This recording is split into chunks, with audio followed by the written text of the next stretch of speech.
अब यो त केही पनि होइन, यसलाई 10 गुना गर्नु, 10 गुना, त्यति बोल्नेवालामा छु म त्यहाँ। यो त केही पनि होइन। अब पो सुरु हुन्छ त होइन। देश बेचुवाहरूलाई हायल कायल बनाउनु छ होइन, फटाहरूलाई हायल कायल बनाउनु छ, भ्रष्टाचारीहरूलाई हायल कायल बनाउनु छ होइन। के दिनमा आएछु नि भन्ने नबनाइ त कहाँ छोड्छु र म।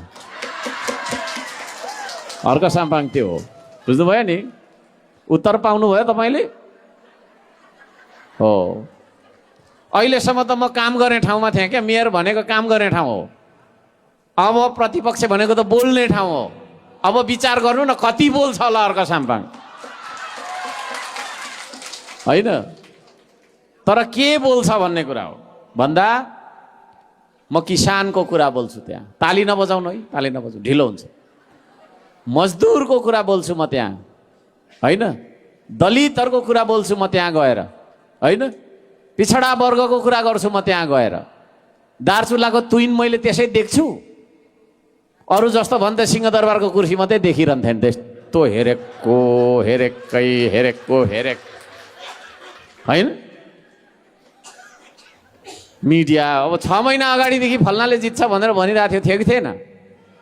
कसरी थाहा भयो उनीहरूलाई भन्दा राम्रो बुझौँ है।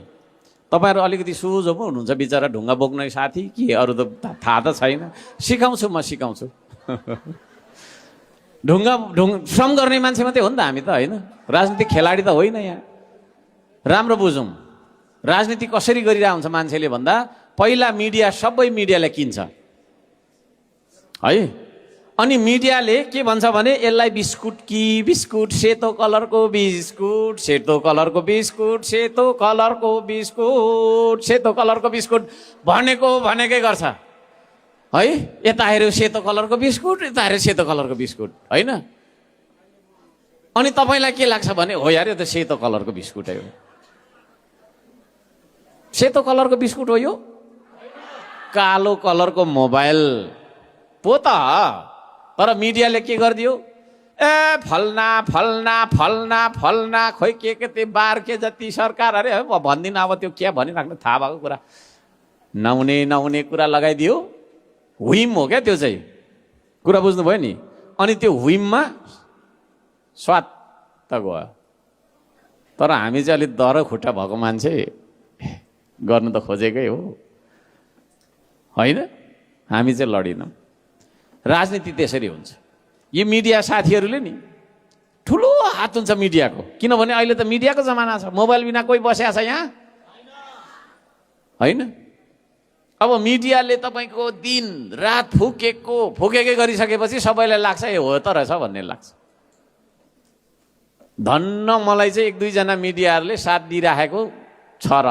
अनि मेरो फेसबुक छ, त्यो पनि रिस्ट्रिक्सन गरेर पोस्ट गर्छु। 2 दिनमा पनि पोस्ट हुँदैन, यस्तो बनाइदिएको छ है। यसरी हामी लडेका छौँ। तर साँचो कुरा लिएर लड्नुपर्छ। उनीहरूलाई कतिपय मान्छेलाई, अब उनीहरूलाई भन्दा फेरि अनाथ नलाओस्, कतिपय मान्छेलाई जितेर पनि मैले चिटिङ गरेर जितेँ भनेर उसलाई आत्मसन्तुष्टि छैन क्या। तर हाम्रा क्यान्डिडेटहरूलाई दोस्रो तेस्रो भए पनि आनन्दको निन्द्राले सुतिराख्नु भएको छ, हो कि होइन भन्नु त?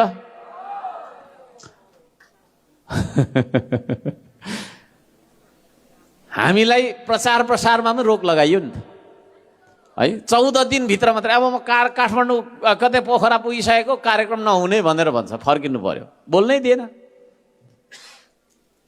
होइन, कार्यक्रमै हुनु पाएन। अब त्यो 14 दिनभित्र कहाँ पुग्ने कहाँ नपुग्ने। यहाँ मेरो घर दैलो गर्नुलाई मात्रै मलाई 20 दिन लाग्छ मजाले गर्ने भने। त्यस्तो खालको स्थितिमा हामी लड्यौँ। तर पनि हामी हाम्रो आत्मबल, हाम्रो अभियान हारेन, जित्यौँ। सबैजनालाई हार्दिक धन्यवाद दिन पर्छ। एकचोटि चाहिँ ताली बजाउनु पर्छ। क्या हो, साह्रै सन्नाटा भयो। ल ल अब राखौँ।